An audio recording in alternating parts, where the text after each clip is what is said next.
like we said, we are back again.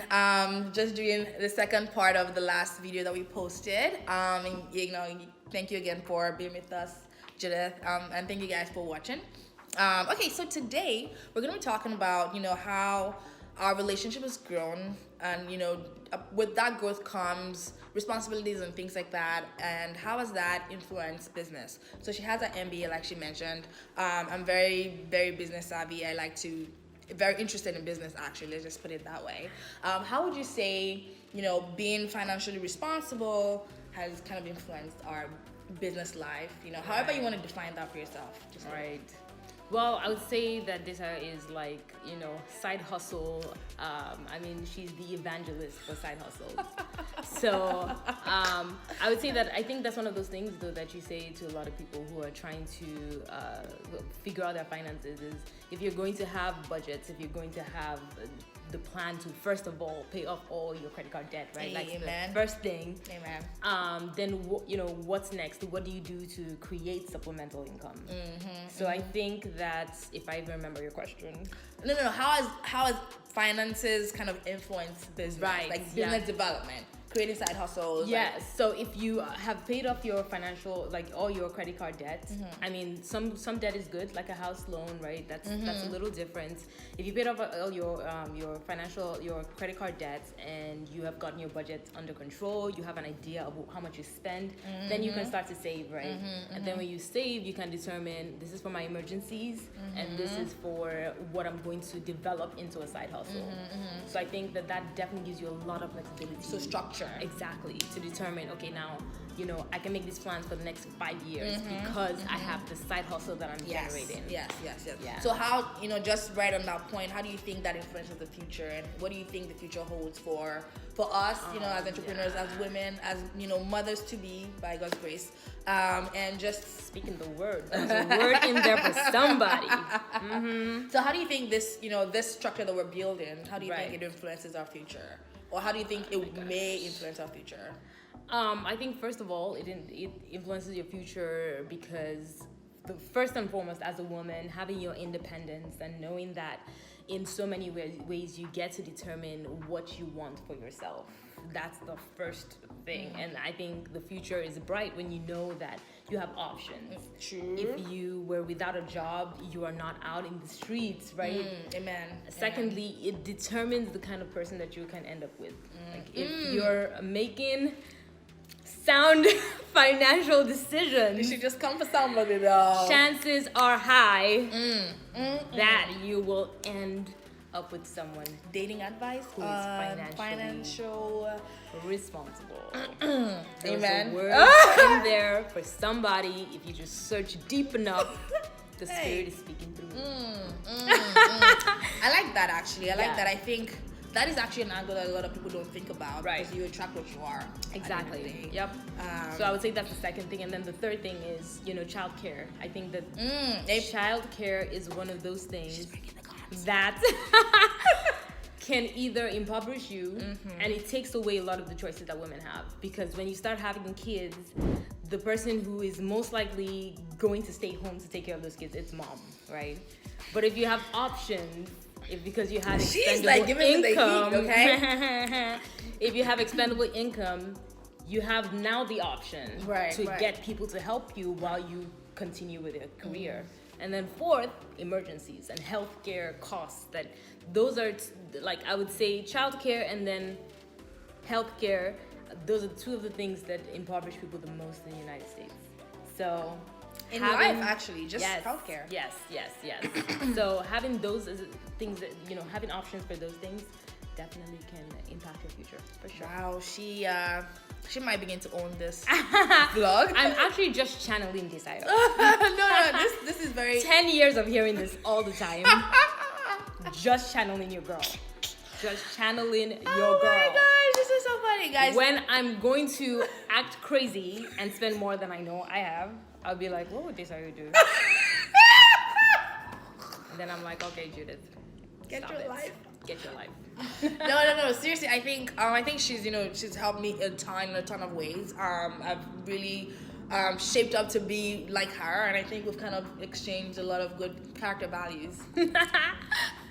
Yeah, definitely. You've taught me a lot about finances, for sure. I would say that in so many ways you've influenced me more than what you get to see on TV, what you get, because if somebody in your everyday life, and that can be tough at the beginning, if you're not at the same wavelength with somebody. Let's talk about how tough that was for you. That is tough, because if you're thinking, oh my God, when I get my job after getting this degree, I am going to be reckless.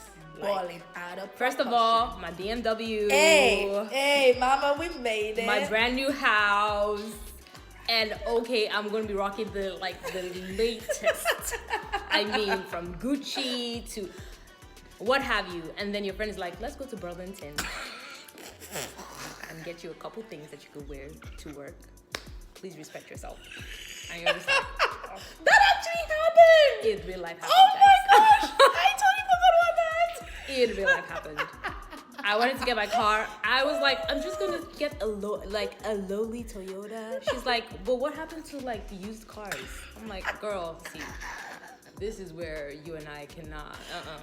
So true, that happened. Right. So I think that if you're not able to overcome the ego of realizing that your friend knows better in certain areas of your life and being able to learn, right, and be better, then you cut off people who are making good decisions because they make you feel uncomfortable. You are bringing some heat to this channel today. Ooh.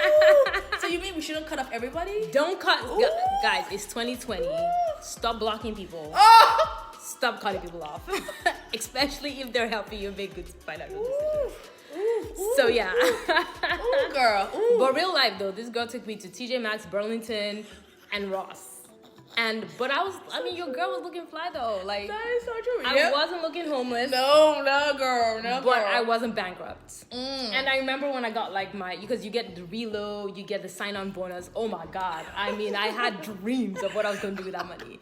And she's like, no, you have to save half of it. I'm just like, girl, what are you talking about? This is so funny because I don't even remember all these different things. But my gosh, that is so But true. that was so helpful because I think that right out of school, I'd have probably just been like, okay, I have this money. It's never going to end. I'll just keep getting all this money every month. And that's the mindset, is that time to ball out of control, especially because you've been working so hard for so many years. I know, it's your reward, right? Like living on noodles and what have you, right? And so now it's like, oh my God, I'm about to be in restaurants every day.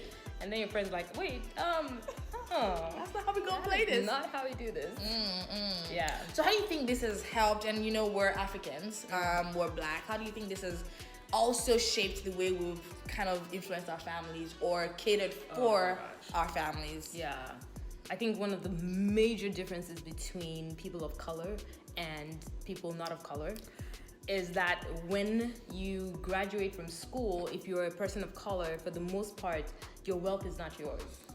Your wealth belongs to your sisters and your brothers and your aunts and your uncles, your cousins, your friends, your mama's friends, your I'm gonna bring her back to the show. The people who you have to help to carry along, right? Because a lot of people are graduating from school, they inherit some school debt, but they have a legacy that has been left for them. Either properties, houses, cars, things that they can sell if they got up on the streets. But if you don't have that, you have to be so much more financially prudent than the other person. Absolutely. And you can't measure your life with their own yardstick. So, I'm just telling you the truth, people. Yeah. Oh my gosh, guys. I feel like that's another episode on its own, and I think we should actually talk about that because that's something a lot of us carry. That's a lot of burden that we carry. Oh yeah. And we just never talk about it. Yes. And if you don't make good financial decisions, you cannot do the work that you need to do to move destiny forward. Because we're here for destiny. It's all about making sure that you have your arsenal today. You're just like whipping out these. Ooh. Okay. Hey. Destiny. And you have to find destiny. Yes. Destiny ain't broke. It's not for the broke people. So. All right, guys, we're gonna cut this short right here. Girls about to go have fun. You want to sign out? Till next time, people. Bye. Follow us on social media. The handles are going to be down below. Ciao, ciao.